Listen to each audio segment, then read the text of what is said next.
এই যোদ্ধা ওই যোদ্ধা এই সমস্ত বংশাজার দিন শেষ। দেখবেন এগুলি খুঁজে পাবেন। আমি বললাম জুলাই যোদ্ধা নাম দিয়ে ওই জ্যাকেট পরে মাস্তানি করা পুলিশের সামনে, সেনাবাহিনীর সামনে গত 16-17 মাসে যে মববাজি করছে, মাজার, দরগা শরীফ যারা তছনছ করছে তারা সাজা পাবে না? যারা প্রথম আলো অফিস, ডেইলি স্টার অফিসে হামলা করছে তারা সাজা পাবে না? যারা লাশ কবর থেকে তুলে পুড়ায় দিছে তারা সাজা পাবে না? এই অভ্যুত্থানের পরবর্তী সময় যারা দুষ্কর্ম করছে, দফায় দফায় যারা অগ্নিসংযোগ করছে, মববাজি করছে, তাদেরকেও বিচারের আওতায় আনতে হবে।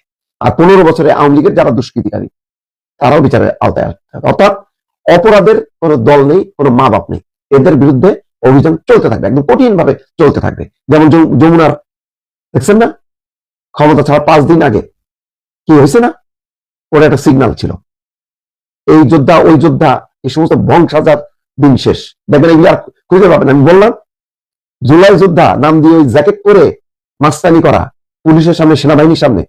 এখন সেনাবাহিনী বেড়াকে যাবে, পুলিশকে সামলায়। দেখেন পুলিশ এখন রাজনৈতিক শক্তি পাবে বিএনপি সরকারের পক্ষ থেকে।